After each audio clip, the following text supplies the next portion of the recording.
The new Mavic Air 2 is a completely different drone from the original Mavic Air, and as such it's got its own set of pros and cons. So today, 10 pros, 10 cons in 10 minutes. That's what I'm trying to do.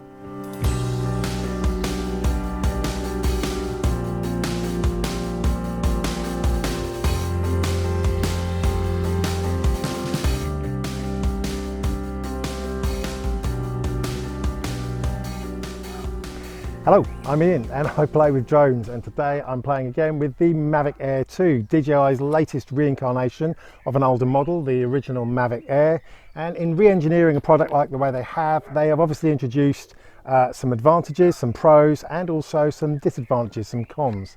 So today, if I get my editing right, I'll be giving you 10 pros, 10 cons in 10 minutes after using this for a few weeks. So look, I'll start off with what I think are the big advantages, the big pros of this new model. And first off, I really have to go with the improved range and signal strength. The introduction of OcuSync 2 means that you will now have a specified range of up to 4 to 6 miles. In practice, on a day-to-day basis, it means that you will be having absolutely no transmission problems and suffer no signal dropouts whatsoever. That is singularly the biggest improvement, I think, over the original Mavic Air, which only used enhanced Wi-Fi. Next up would be the camera. The camera is an improvement. It's now a half-inch sensor, producing stills in both JPEG and RAW. It's also producing stills in up to 48 megapixels, although we can touch on that later. But also it's shooting 4K video in 60 frames per second. So a pretty impressive spec there. You've got good slow-mo at full 4K resolution. Next up would be the battery life. Again, massive improvement on the original Mavic Air, which only gave you around 17 to 18 minutes of actual flight time. The specs now give you 34 minutes on the new Mavic Air 2. In practice, it's going to give you between 26 to 28 minutes of flight time until the return to home starts kicking in, but it's still a huge improvement. Next up is going to be the increased power. The speed goes back up to 42 miles an hour, which is actually precisely the top speed allowed under most of the new EASA European rules coming into effect. So 42 miles an hour in sports mode, absolutely fast enough for most everyday flights. And obviously then having a faster speed allows it much better handling in strong wind. And so 5 is going to be the wind ability. You know the problems we had with the Mavic Mini, very easy to suffer blowaways. Not so with the Mavic Air 2. I tested it the other week. It stands its ground in 40 mile an hour winds without any issue. So there's a lot of extra capacity there to kick in even when there's a strong wind blowing, and blowaways are not something you're going to be reading about with Mavic Air 2s, in my opinion. Next up, 6 is going to be active track. Tested that out again in an earlier video. Have to say, absolutely incredible. Easily the best active track of any of the DJI drones at the moment. Really, yeah, the way it was able to carry on underneath trees and the like, top marks there. And one of the features that enables active track, of course, is obstacle avoidance as well. So you've got the forwards, rear and downwards, no sideways, but even in my test I have to say that it's obviously got very good peripheral vision, fantastic obstacle avoidance functions. Final few things, internal memory. So again, like the 2 Pro but not like Mini, you've got a little bit of internal memory in case you forget your SD card. 8 gigs is going to be enough for a good 10-15 minutes of 4K video and literally hundreds of photos. For me, as I said, having used it for a fair old a few weeks now, the build quality is more like the Mavic 2 Pro. It is extremely solid. There's no flexing at all in the legs. It is a well-engineered product. And finally, on that, they've also introduced the same prop technology they used on the 2 Pro, producing a much quieter flight noise, certainly compared to the Angry Bees of the original Mavic Air. So they were the pros. Quickly go through the cons now, because there are a fair few, and whether or not they're important to you is obviously your call. First off, my biggest single con with the Mavic Air 2 is its use of the new Fly app that was actually introduced for the new Mavic Mini. It's a massively simplified app. It hasn't got anywhere near the amount of functions and adjustability that the Go 4 app had.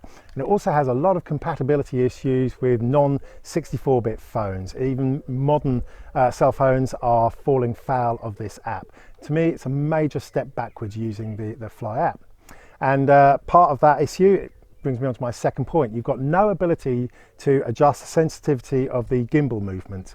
So when you're actually trying to pan the camera up and down, it can be quite rugged, quite jagged, and made worse by the fact that you haven't got any sensitivity on the stick movements either. There's no ability to soften your stick inputs. So the end result, I think, it has a massive impact on the quality of video that you're going to be shooting, because jerky gimbal movements and jerky panning and general drone movements are going to happen a lot in your video unless you've got the lightest of touches with your fingers. So it's a huge disadvantage. Something that even the Mavic Mini copes. You can adjust some of the sensitivity in the Mavic Mini, so I'm kind of hoping this is very much just a firmware upgrade away. Next up, again with the camera, is the lack of ability to make certain adjustments. Yes, you can adjust the ISO and the shutter speed, but you can't adjust the sharpness, the actual color scheme, or the contrast. They're pretty much fixed. You've got D, Cine-like, and you've got normal. You've got nothing else to play with. And again, that's a real step down from the options that you had on the original Mavic Air. Another missing feature that I think is really bad is the lack of waypoints, where you can pre-program how the drone will fly. They've given you this if you're using the hyperlapse function, but not just for normal everyday flying.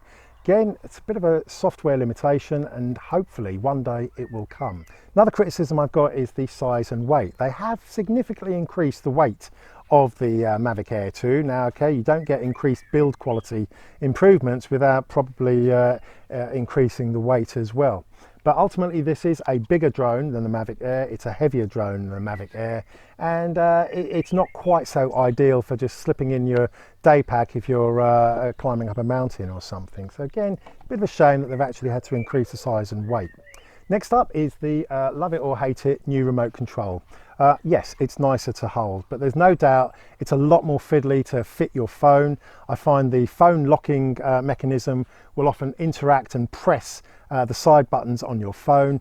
The cable itself is very fiddly. You've got to unravel it in order to attach it to the phone, and annoyingly you've got to re-ravel it up or rewrap it up in order just to shut the spring-loaded system. To me, this is a pointlessly big remote control with no display, no extra features. I really don't know what they're doing unless they're trying to make you buy the smart controller, which is roughly the same dimensions but has a lovely big shiny screen in the middle. So for me, I'm sorry, I'm not a great fan of the new remote control. Also, another thing I'm not a fan of is the new case. The case is much bigger. It's annoying. The zip seems to open the wrong way. The hinge is on the wrong way. I'm not trying to complain just for the sake of complaining. It's genuinely an annoying bag. It's also way bigger than the original Mavic Air bag. So again, it means when you're trying to slip your Mavic Air into your day pack, are you actually going to bother taking your whole case inside a backpack, or are you literally just going to risk the drone itself, the remote, and a spare battery loose in your backpack because the case is so oversized? Either way, the case, it's not well thought out, and it's a bit of a con, to say the very least. Another thing you might think I'm being really picky on is the battery indicators, but I'm holding that up. Can you see the battery indicators? No, I can't, because it's a bright sunny day. So we've actually lost the very large, big, bright green indicators that the 2 Pro used to give, and we've now got microscopic little dots that you frankly just can't see in daylight. Again, a pointless change. Don't know why they did it. So very quickly, the very last criticism I've got is the endless exaggerated use of the new 48 megapixel specification for the camera. It's a quad Bayer sensor. It gives effective resolution of 48 megapixels, but it is not 48 million genuine pixels. And in my opinion, and this is a massively subjective point, admittedly, that's probably good for another video on another day, but in many cases I believe the 48 megapixel pictures are often no better than the 12 megapixel photos that this same camera produces. Downside again, you've suddenly got a file size that's 4 times as much, 100 megabyte photos for no real massive improvement. As I said, subjective. Very interested to hear what your thoughts are there, and maybe I'll do another. I'll be doing another video on camera quality on another day. So look, I think what's telling there is that most of the pros are about the hardware and physical attributes of the aircraft itself, whilst most of the cons are actually down to the adjustments or controls, or lack of adjustments and controls and functions, i.e. they're software based rather than actual hardware. This is an amazing drone, and it's literally got its arms tied behind its back because of its utilization of the Fly app instead of the Go 4 app. I am really unsure why DJI went down this route, whether or not they wanted to make it appear as a simpler drone to use. I genuinely don't know.